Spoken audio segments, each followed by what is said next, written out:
Bienvenue dans l'émission Saveurs divines. Cette bonne nouvelle du royaume sera prêchée dans le monde entier pour servir de témoignage à toutes les nations. Alors viendra la fin. Ce pain céleste vous est présenté par Immaculée Niraneza.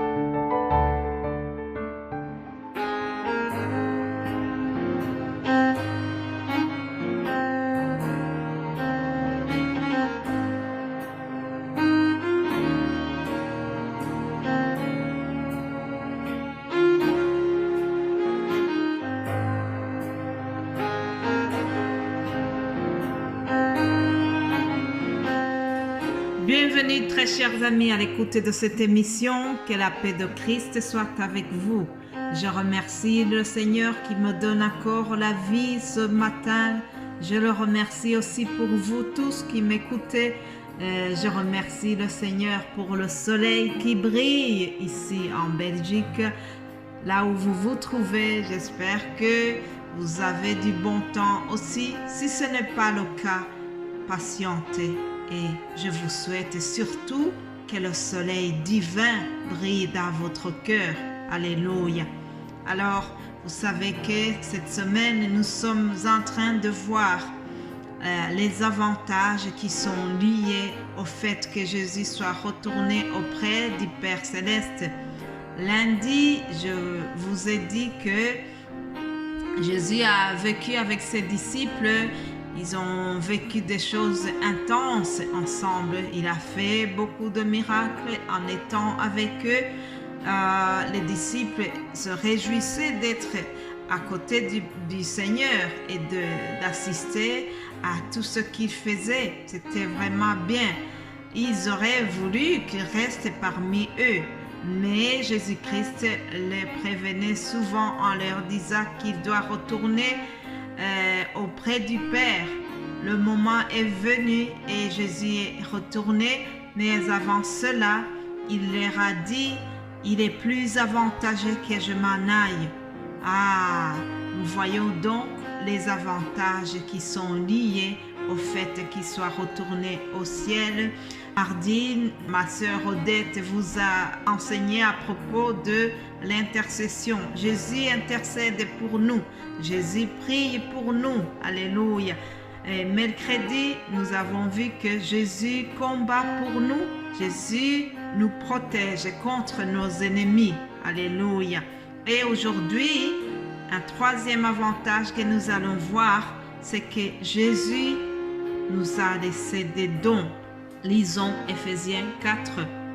Éphésiens 4, verset 8, il est écrit, c'est pourquoi il est dit, étant monté dans les hauteurs, il a amené des captifs et il a fait des dons aux hommes. Voilà, Jésus a donné des dons aux hommes. C'est ça que nous allons voir aujourd'hui. Alors, il y a plusieurs sortes de dons. Et aujourd'hui, nous verrons le don de guérison. Jésus-Christ a donné un don de guérison. Il en avait parlé avant de partir. Il avait cité ce qui va se passer, ce qui va accompagner les serviteurs de Dieu. Disons Marc 16, verset 17. Jésus a dit, « Voici les miracles qui accompagneront ceux qui auront cru. En mon nom, ils chasseront les démons. Ils parleront de nouvelles langues. Ils saisiront des serpents. S'ils boivent quelques breuvages mortels, il ne leur fera point de mal.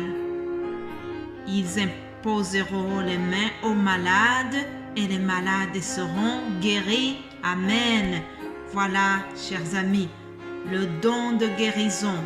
Jésus-Christ a ressuscité même les morts. Jésus-Christ a guéri les malades lorsqu'il était dans le monde. Mais ce qui est merveilleux, c'est qu'il a laissé son don à ses disciples. Le don de guérison était déjà annoncé par le prophète Ésaïe 53. Comme nous avons très peu de temps, je ne vais pas le lire, mais vous pouvez lire Ésaïe 53, vous verrez que Jésus-Christ, à la croix, il nous a guéris toutes les maladies. Alléluia. Par le sang qu'il a versé à la croix, toutes nos maladies sont guéries. Mais aujourd'hui, voyons surtout dans les Actes des Apôtres comment Jésus-Christ a donné à Pierre et Jean le don de guérison. Lisons Actes des Apôtres chapitre 3. Pierre et Jean montaient ensemble au temple à l'heure de la prière. C'était la 9e heure. Il y avait un homme boiteux de naissance qu'on portait et qu'on plaçait tous les jours à la porte du temple appelé la Belle pour qu'il demande l'aumône à ceux qui entraient dans le temple. Cet homme, voyant Pierre et Jean qui allaient y entrer, leur demanda l'aumône. Pierre, de même que Jean, fixa les yeux sur lui et dit « Regarde-nous ». Et il les regardait attentivement, s'attendant à recevoir d'eux quelque chose. Alors Pierre lui dit « Je n'ai ni argent ni or, mais ce que j'ai, je te le donne. Au nom de Jésus-Christ de Nazareth, lève-toi et marche. » Bien-aimé en Christ, cet homme boiteux de naissance n'avait plus d'espoir. Sa famille non plus n'avait plus d'espoir. C'était quelqu'un qui n'allait jamais travailler. C'était quelqu'un qui était condamné à la pauvreté. Alors il était devenu mendiant parce que par son handicap, il n'allait jamais travailler. La Bible nous dit qu'on le portait et qu'on le plaçait donc à la porte de l'église pour qu'il vive de la mendicité. Je ne sais pas combien de pièces on lui mettait par jour, mais ce que je vois, c'est que ce jour-là, un jour qui n'était pas comme les autres, beaucoup de chrétiens étaient passés à côté de lui et lui ont donné des pièces, mais ce jour-là, le ciel avait décidé autre chose.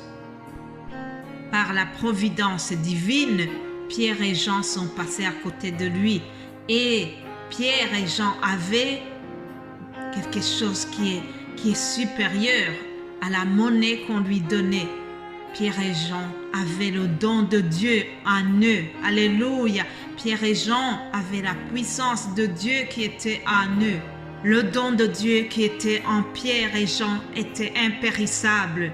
L'apôtre Pierre, qui auparavant avait eu peur et avait même renié Christ, une fois qu'il était revêtu de la puissance du Saint-Esprit, une fois qu'il avait déjà reçu ce don de Jésus-Christ, alors il a dit à cet homme paralytique, il lui a dit « Je n'ai ni argent ni or, mais au nom de Jésus-Christ de Nazareth, lève-toi et marche. » Alléluia. Au nom de Jésus-Christ de Nazareth, moi aussi je te dis aujourd'hui, lève-toi de l'alcoolisme. Au nom de Jésus-Christ de Nazareth, lève-toi du tabagisme. Au nom de Jésus-Christ, quitte le mensonge. Au nom de Jésus-Christ, lève-nous et marchons dans la sainteté.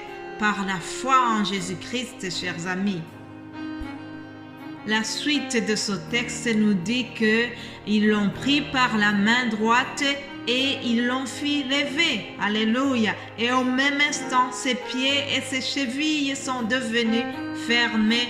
Notre Dieu est puissant, notre Dieu est fort, notre Dieu fait des miracles. Il l'a fait au temps de Pierre. Et je vous rassure, la bonne nouvelle aujourd'hui, c'est que Jésus opère les mêmes miracles. Aujourd'hui, Jésus donne encore les dons de guérison. Alléluia. Que notre Jésus soit loué, que toute la gloire lui revienne. Alors, je vous souhaite vraiment de croire en celui qui fait ces miracles, en celui qui donne la guérison. Alléluia.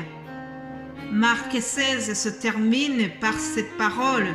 Le Seigneur travaillait avec eux et confirmait la parole par les miracles qui l'accompagnaient. Je prie que le Seigneur accompagne ce message par les miracles. Je prie que nous puissions un jour entendre les témoignages de ce que Jésus-Christ aura fait pour vous. Je vous souhaite de passer une excellente journée. Que Dieu vous bénisse abondamment. Et si vous êtes bénis, n'oubliez pas de partager ce message avec les autres. Au nom de Jésus-Christ. Amen.